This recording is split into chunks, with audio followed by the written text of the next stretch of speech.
Γεια σας, είμαι ο Ανέστης Στεφανίδης, σπουδάζω Ισπανική Φιλολογία στο Πανεπιστήμιο της Σεβίλης.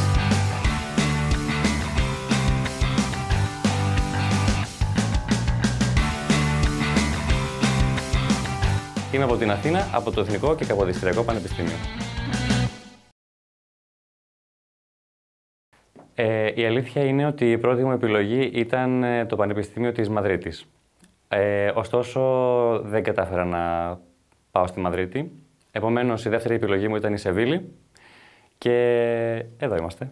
Η αλήθεια είναι ότι πάντα ήθελα να ταξιδέψω στην Ανδαλουσία και ένας πολύ καλός μου φίλος είχε ταξιδέψει πέρσι, είχε έρθει εδώ για Εράσμους, οπότε μου είχε πει τα καλύτερα λόγια για τη Σεβίλη και αποφάσισα να τον ακούσω. Η αλήθεια είναι πως μου είχαν πει πως το Πανεπιστήμιο της Σεβίλης είναι αρκετά άγνωστο για την Ισπανική Φιλολογία, οπότε έπαιξε και αυτό ένα σημαντικό ρόλο στο να το επιλέξω. Κατά τα άλλα, ήθελα πάρα πολύ να γνωρίσω την Ανδαλουσία, γι' αυτό και το επέλεξα, το έβαλα στις πρώτες μου επιλογές. Σε γενικές γραμμές ήταν πάρα πολύ καλή. Με βοήθησαν πάρα πολύ και η γραμματεία και οι καθηγητές. Στην αρχή υπήρξαν κάποια πολύ μικρά διαδικαστικά προβλήματα, όπως θα υπήρχαν παντού, με τα μαθήματα, την εγγραφή, αλλά λύθηκαν πάρα πολύ γρήγορα, γιατί υπήρξε πολύ καλή διάθεση φυσικά.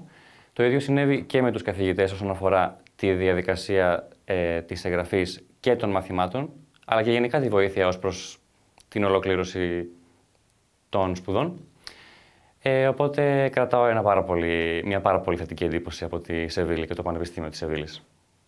Το θέμα της διαμονής ήταν φαινομενικά δύσκολο, ωστόσο ήμουν πάρα πολύ τυχερός γιατί ένας φίλος μου, αυτός που σας ανέφερα πριν ότι έμενε εδώ πέρσι για το Εράσμους του, είχε έναν άλλον φίλο, ο οποίος μου έδωσε το σπίτι του επειδή έτυχε να λείπει αυτό το διάστημα. Οπότε τελικά ήταν πάρα πολύ εύκολο.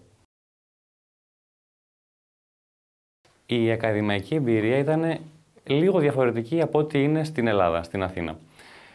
Δεν σας κρύβω ότι μου φαίνεται λίγο πιο απαιτητικό το επίπεδο των σπουδών, ωστόσο με βοήθησε να συγκεντρωθώ περισσότερο σε μαθήματα που με ενδιαφέρουν περισσότερο ως προς το περιεχόμενό τους και φεύγω έχοντας πάρει πάρα πολλές γνώσεις που χρειάζομαι για την μετέπειτα πορεία μου στην Ισπανική Φιλολογία. Όσον αφορά τη γλώσσα, γενικά μπορώ να πω πως μιλάω αρκετά καλά Ισπανικά, ωστόσο εδώ στην Ανδαλουσία μιλάνε λίγο διαφορετικά. Επομένως, το πρώτο διάστημα, μέχρι να συνηθίσει το αυτί μου στη γλώσσα, μου πήρε λίγες μέρες.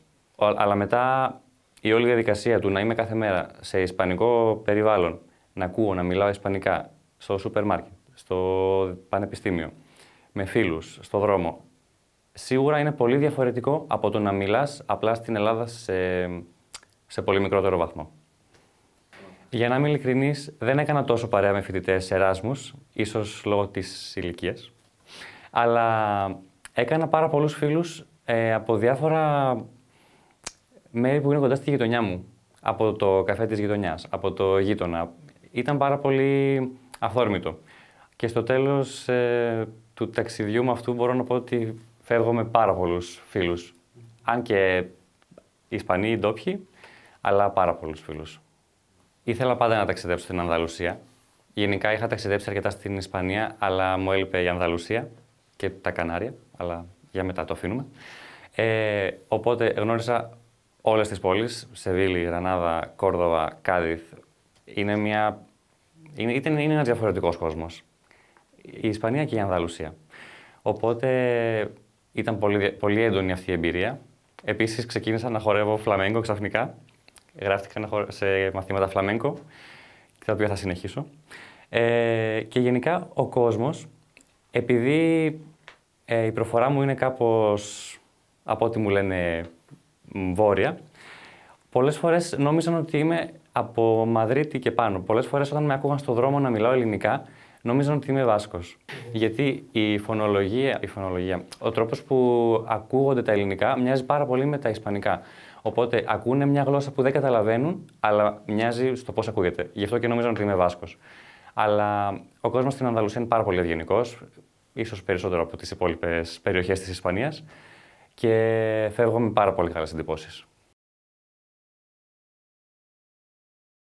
Η αλήθεια είναι πως ήταν μια δύσκολη απόφαση σχετικά να έρθω στη Σεβίλη, γιατί είναι η δεύτερη σχολή μου, Ισπανική Φιλολογία. Επομένως, έχοντας τελειώσει την πρώτη μου σχολή και έχοντας μπει σε μια ρουτίνα σε εισαγωγικά ενήλικης ζωής, το να τα αφήσω όλα και να έρθω για ένα χρόνο στην Ισπανία ήταν κάπως περίπλοκο από διάφορες απόψεις. Αλλά δεν το μετανιώνω καθόλου, το αντίθετο. Φεύγω από τη Σεβίλη με τις καλύτερες αναμνήσεις και εμπειρίες που θα κουβαλάω για πάντα. Ελάτε στο Πανεπιστήμιο της Σεβίλης, κάντε Εράσμους, η καλύτερη εμπειρία που θα ζήσετε στα φοιτητικά σας χρόνια.